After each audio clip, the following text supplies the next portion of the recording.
In June of 1996, the Holy Father stated to a group of American bishops, quote, "At a time when the very definitions of marriage and family are endangered by attempts to legislate alternative and distorted notions of these basic human communities, you must clearly preach the truth of God's original design." Close quote, Pope John Paul II. When the very definitions of marriage and family are endangered by alternative and distorted notions, you must clearly preach the truth of God's original design. Now, given that and current events, it's worth a brief review.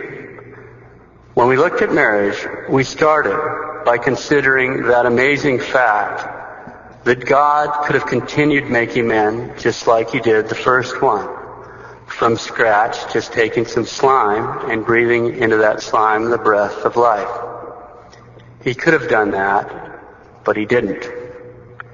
Instead, God decided to share some of His creative power, and so He blessed man and woman and made them the joint guardians of this incredible holy power, the power of cooperating with Him in bringing forth new immortal beings, babies.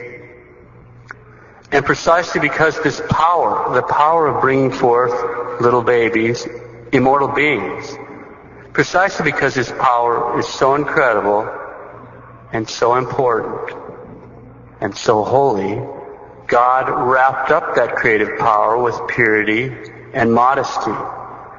And then He commanded it only be used inside the boundaries of a very special and blessed state of life. A state so blessed that in the case of a baptized man and woman, He's raised it to the level of a sacrament. Holy Matrimony. We saw that marriage was created by God. That means He makes the rules, which also means that no one, and that means no one, can change the nature of marriage or the rules. Not a couple, not the state, not the church, not even the Pope, and certainly not any of these tin-horn judges or perverted politicians we've got plaguing us. No one. We saw that marriage is a contract that results in a relationship. If a man and woman freely make this contract, then God makes the relationship. They consent to be man and wife, and then He takes them at their word and makes them so. We saw that the marriage contract meant that a man and woman give and accept an exclusive and perpetual right for acts which are of themselves suitable for the generation of children.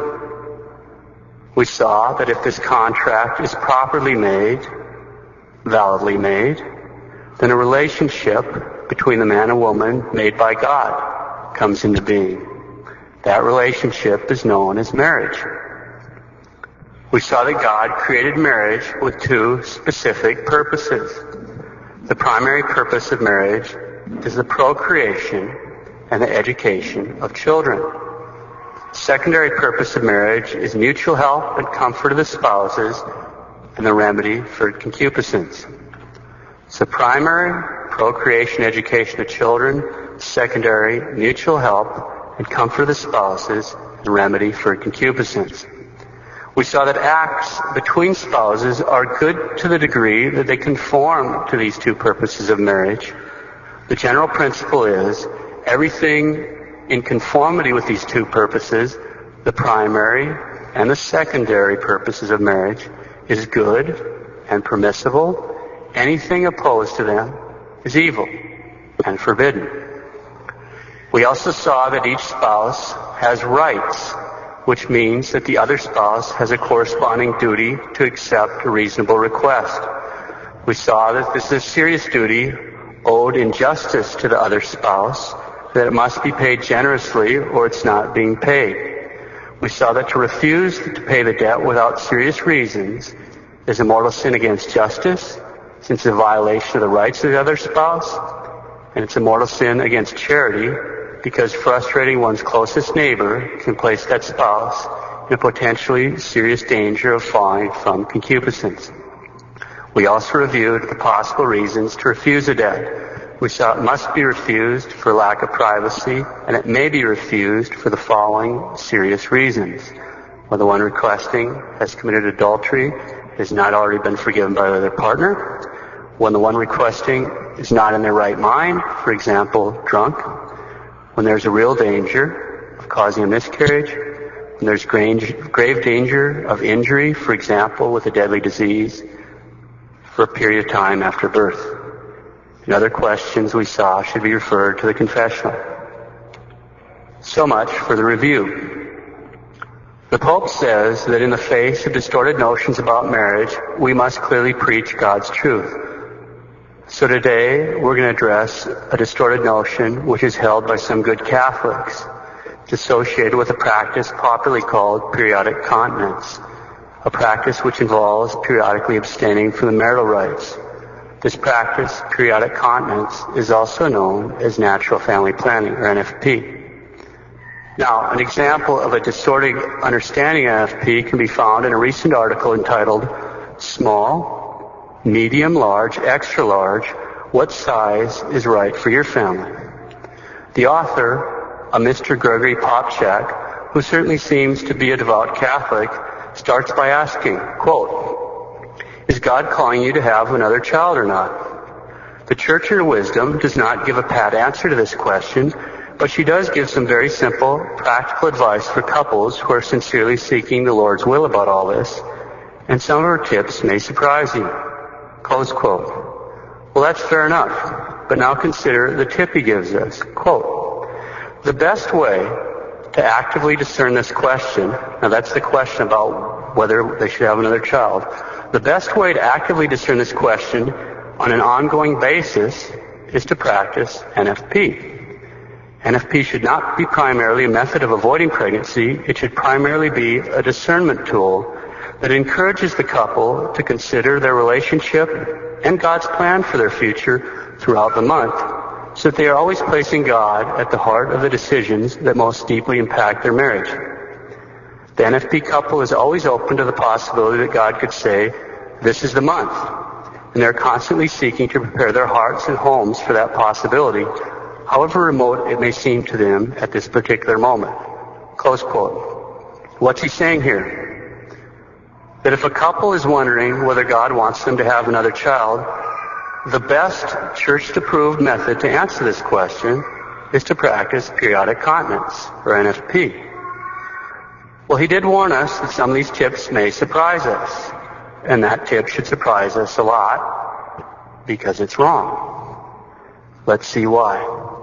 We'll refer to a recent article in the Vatican newspaper, L'Osservatore Romano, in order to see what's wrong there. The article is entitled, quote, "Serious Motives Justify Couples' Use of Periodic Continence," close quote. Serious motives justify the couple's use of periodic continence.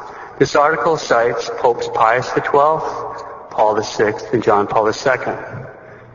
Because his answers are so detailed, we'll rely largely on the explanation of Pius XII, because the Pope in the quoted citations is not speaking to theologians, but to midwives, and that makes it especially useful because he's giving a lot more details.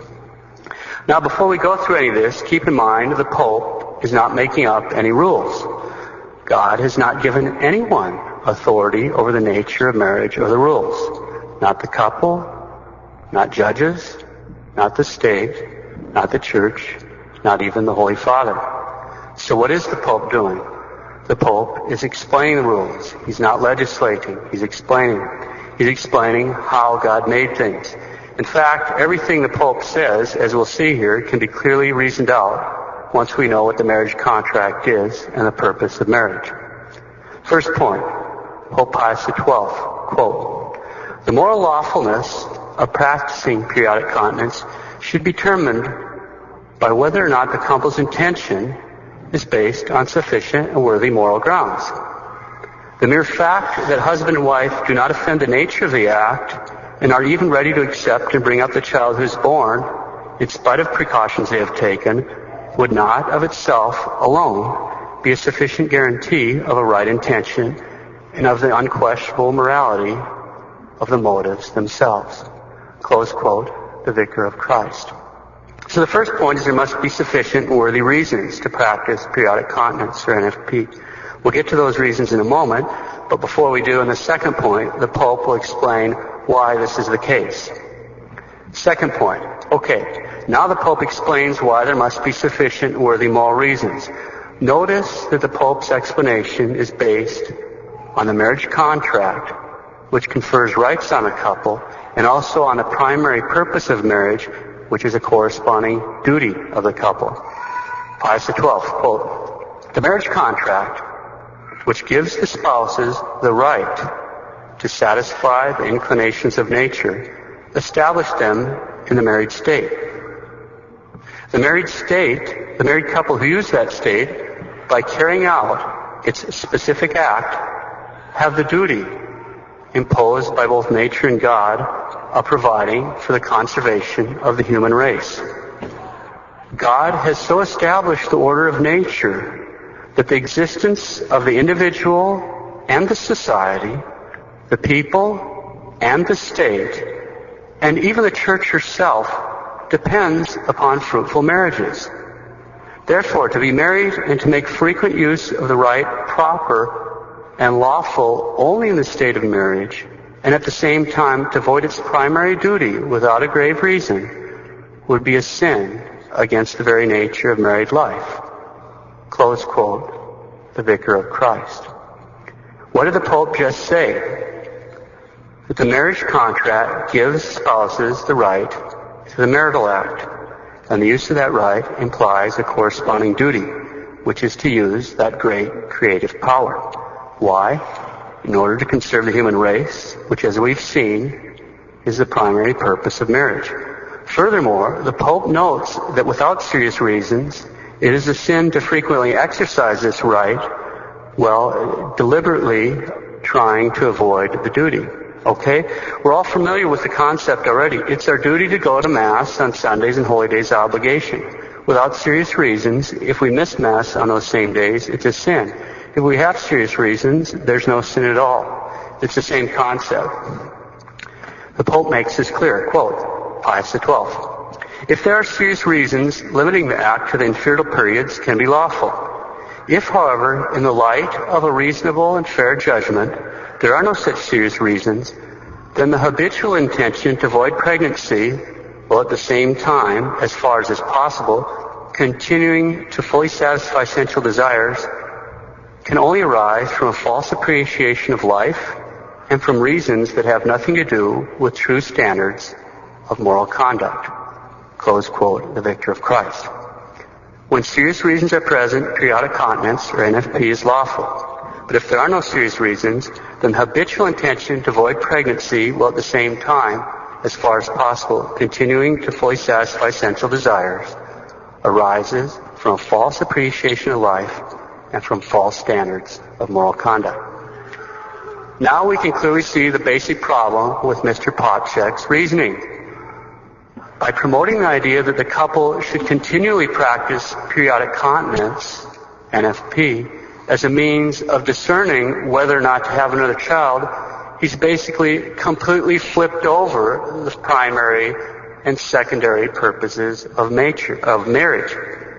He's arguing as if the primary purpose of marriage is the mutual help and comfort of the spouses and remedy of concupiscence, and as if the secondary purpose of marriage is the procreation and education of children. Third point.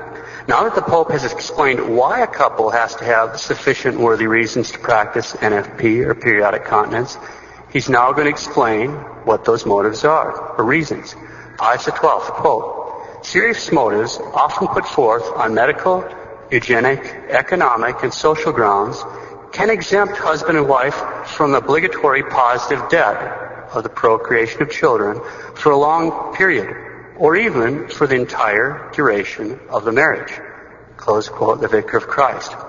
The Pope is pointing out that as long as a serious reason is present, the couple may be legitimately excused from procreation, even for the duration of the marriage. And later he points out the couple may morally do this in one of two ways.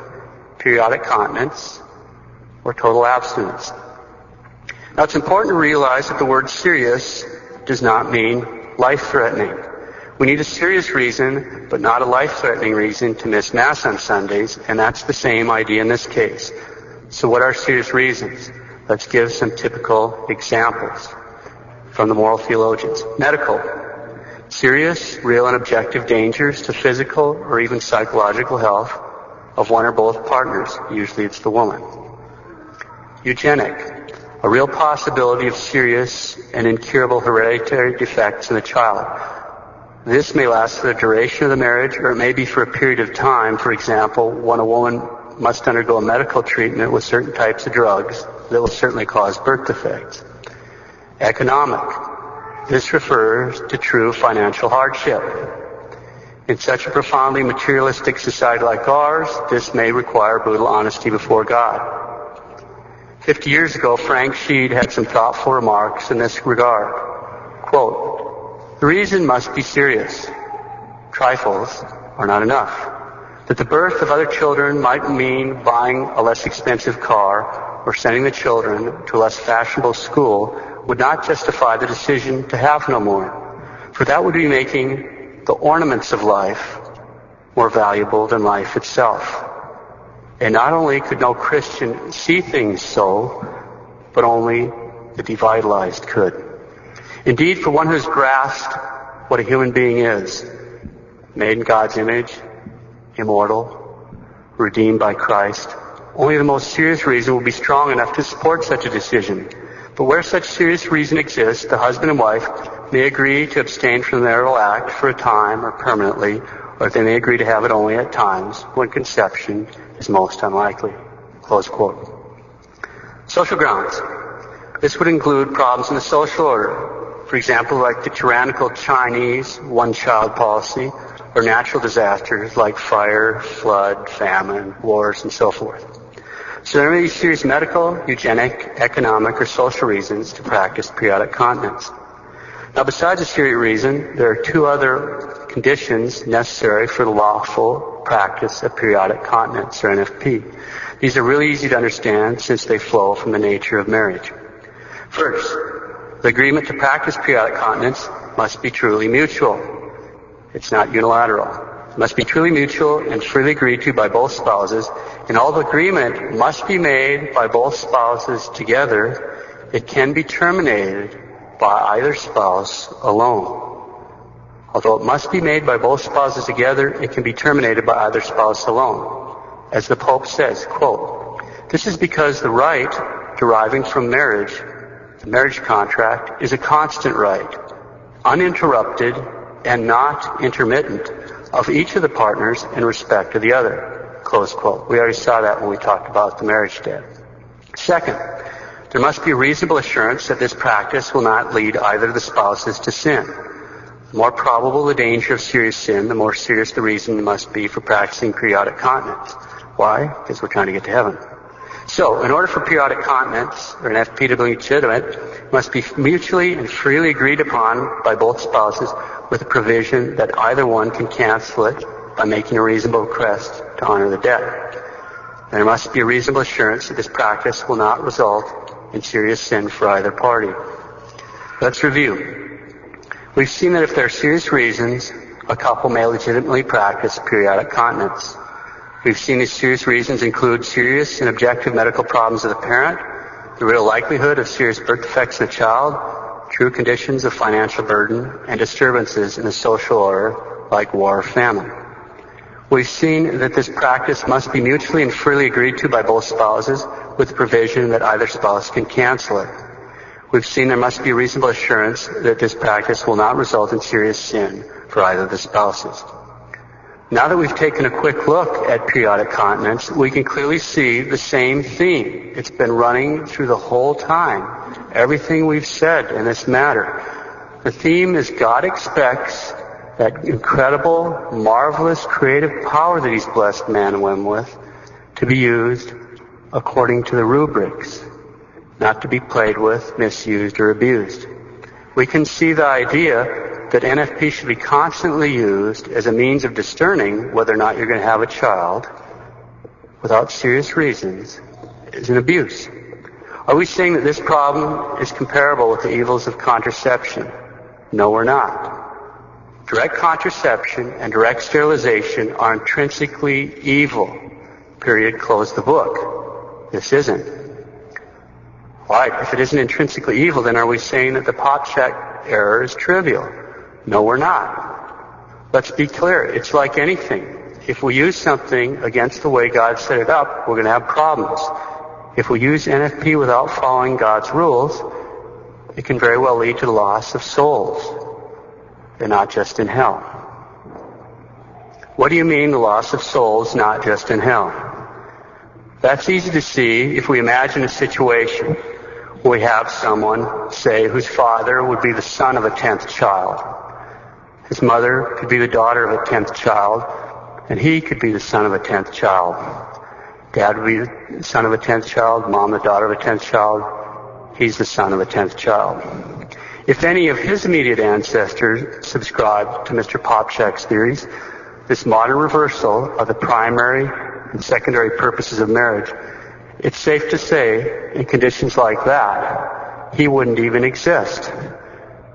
In other words, his soul would have been lost in the sense that it would have never come into existence.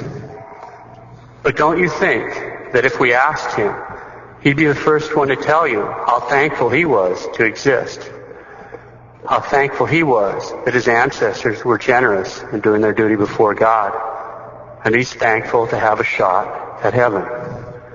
Don't you think he'd say something like that? We don't have to ask him. He'll just tell you, I'm happy to exist.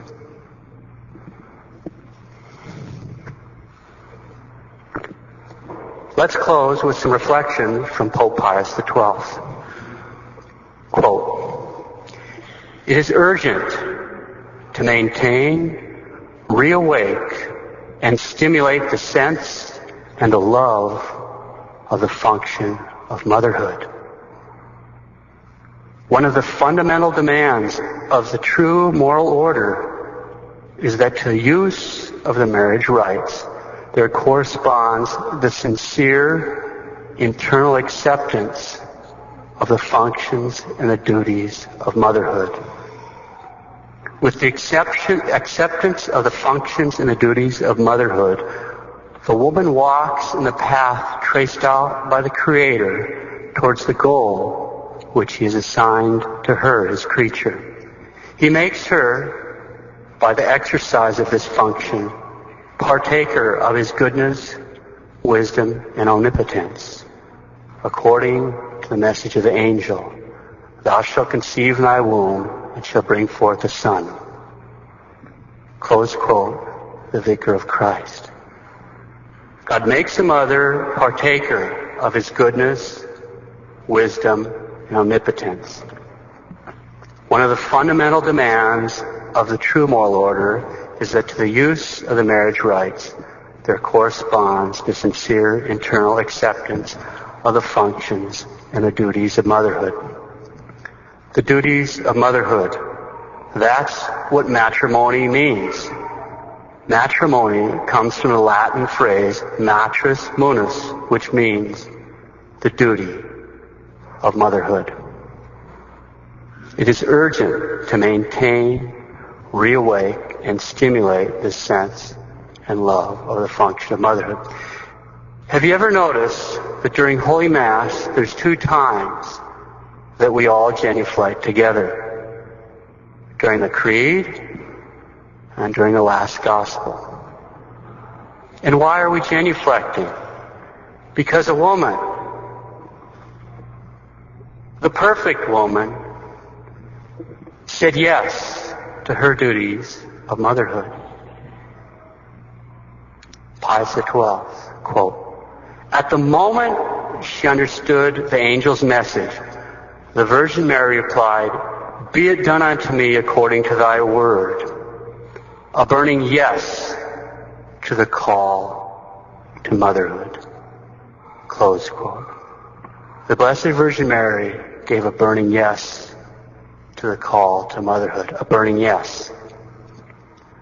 Let's kneel down and ask our Blessed Mother to reawake and stimulate the sense and love of the function of motherhood, both here and throughout the whole world, and to grant that more couples will have the grace to say a burning yes to the call to motherhood. Hail Mary, full of grace, the Lord is with thee. Blessed art thou amongst women, and blessed is the fruit of thy womb, Jesus. Holy Mary, Mother of God, pray for us sinners